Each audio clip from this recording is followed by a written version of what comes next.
all the awards in 1 year and next year be nothing and mean nothing. You know, we've seen people, you know, charging, you know, the most exorbitant prices for booking to wouldn't be able to beg to get on a lineup for free. You know? Yeah. We've seen the cycle so many times, but the only hope in the cycle that I've ever seen was from people who control their whole destinies.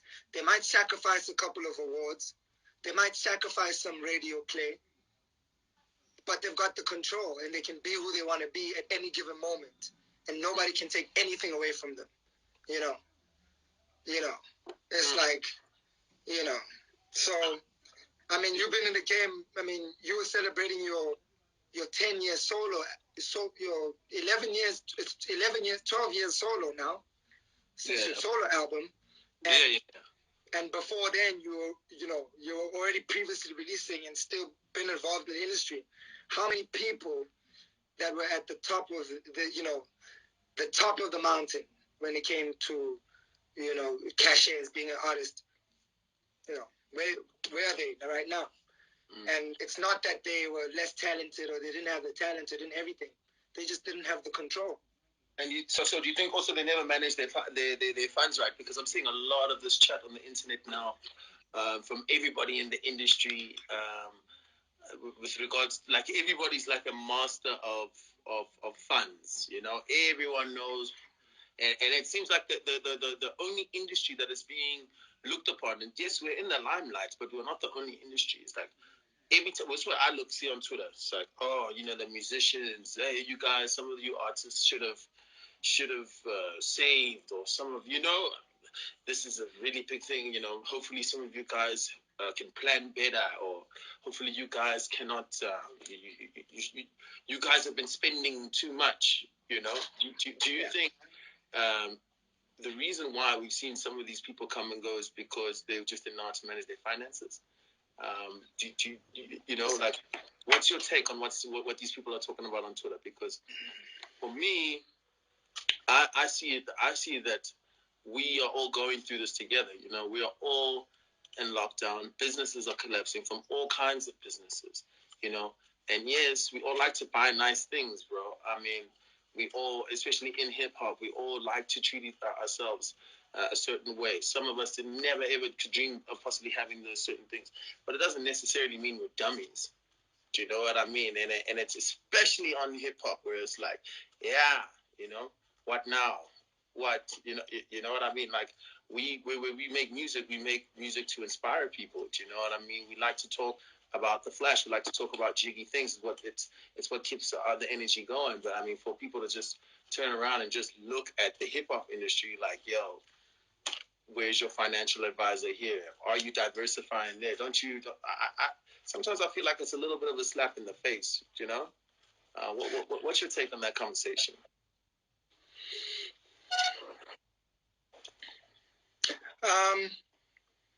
I think it's like unfortunately, like in this music industry and just industry in general, like we are so we're so oblivious. Not even just music, man. In anything, we're so oblivious to how much work people put into to do their jobs. Like you don't like. I see people coming out and saying musicians are reckless. Cool. Is anyone coming out and saying Apple is reckless? Apple loses 4 billion because of this corona. Is anyone coming out saying Apple is reckless?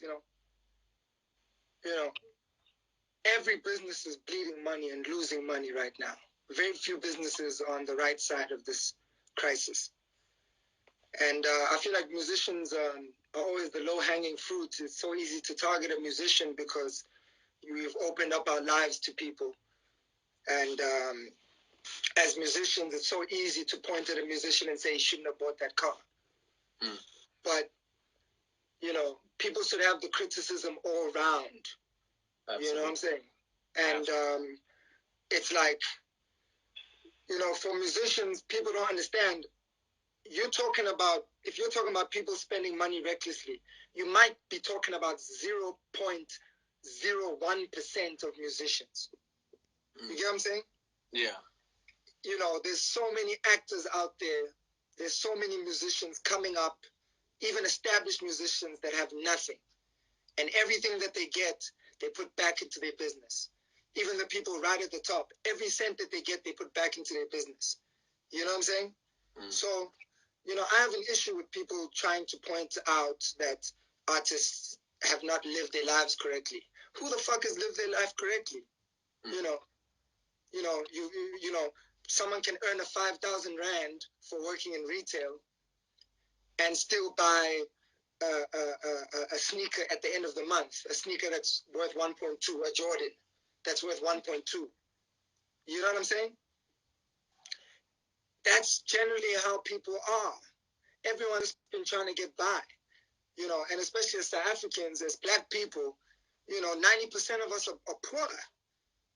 90% of the country is poor, man.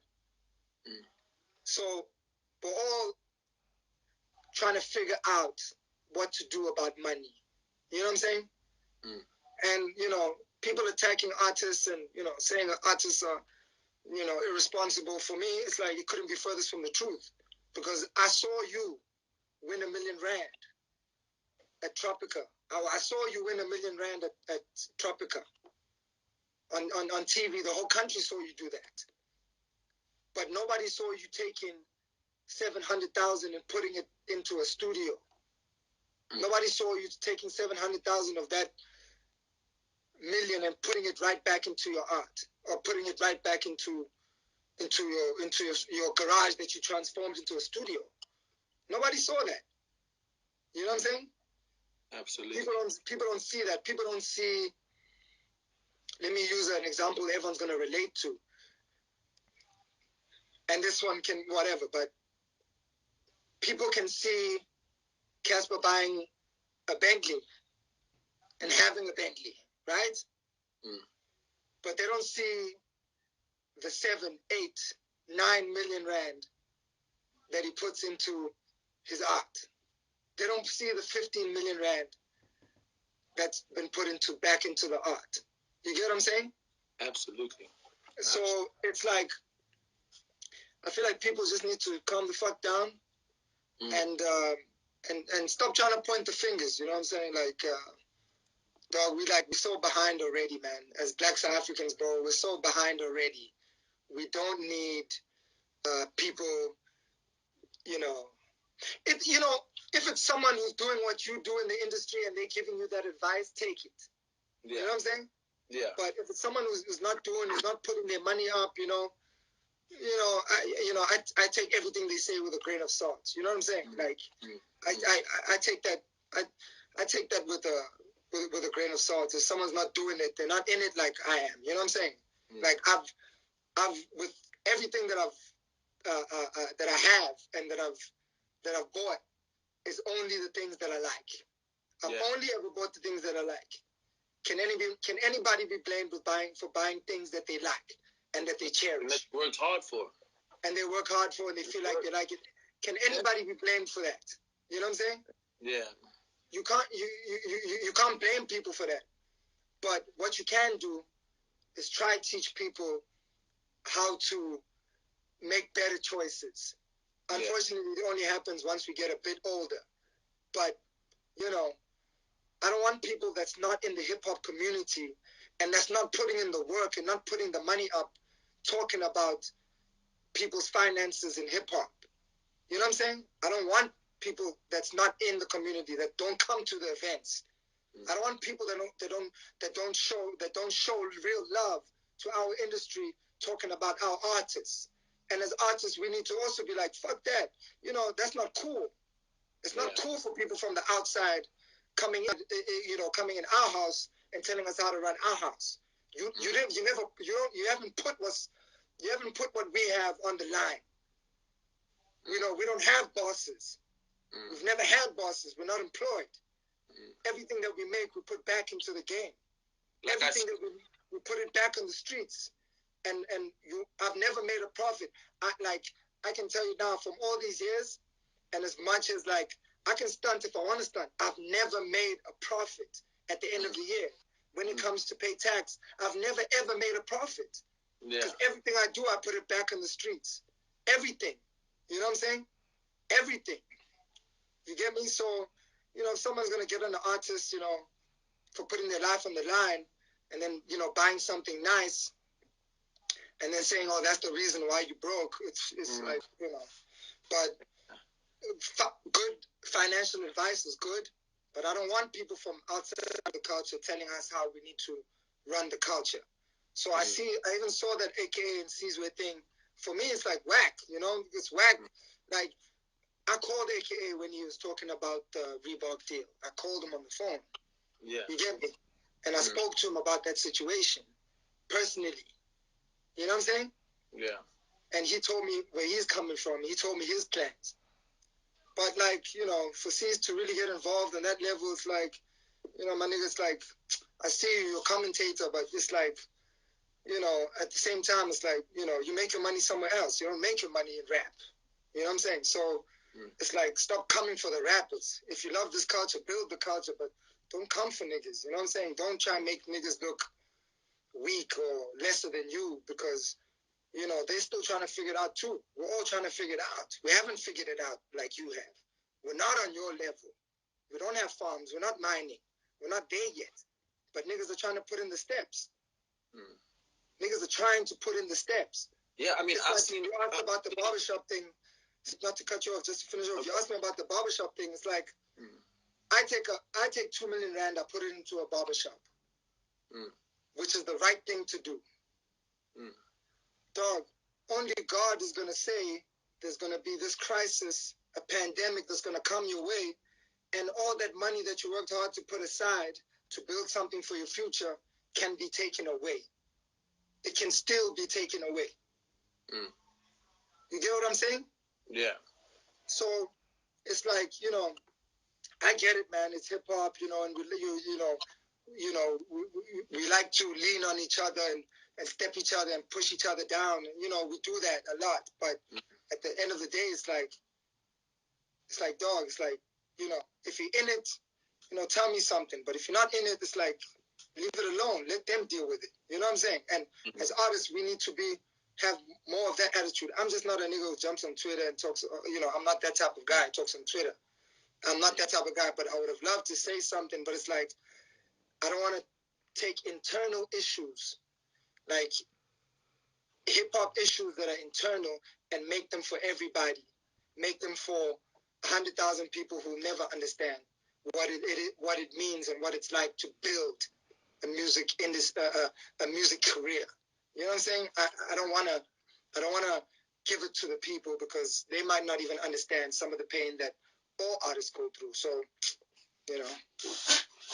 Yeah, no. So I just wanted to say, just to end it on that note, it's like, looking at the AKA TV app, which is brilliant, and I just seen him tweet something the other day about how he's actually putting out some of his own money to make sure that the app is running. He's obviously got to pay the guys that he works with to make sure that they deliver what they need to deliver, whether it's the band members, whether it's the guy behind the scenes. He also needs for it to be paid. He needs to pay for the production. And I think he put the number there. He said it was about like 40 or 50 G's. And all he's asking is for is 50 rand. I think it's 50 rand a month, or I'm not too sure how the subscription fee works. And these are the exact kind of conversations that you're talking about. It's about taking all the hard work that you've done and putting it back into the game, literally. And it is sad. Les, what the fuck are we doing? Like, what are we doing if we're gonna put 20 years of our lives, and when we get the success and we get the money, we don't put it back into the streets? That's not what we got into it for. That's not why we do it. We got into it to build it up and to make it continue forever. And it's like, hate it or love it, that man is doing, and he's trying. He's trying something. I don't agree with a lot of his strategies. I don't agree with the way he talks on social media a lot of the time. I tell him that, you know. But he's trying to do what he knows best and try to create platforms. You know what I'm saying? And just for him to do AKTV is showing another financial gain from me. You took me into your house and let me sleep on you gave me a bed to sleep on because you knew this is going to build the game. Fuck the losses. We're going to take the losses. But we're doing this to build the game. So it's like, let's build. Like,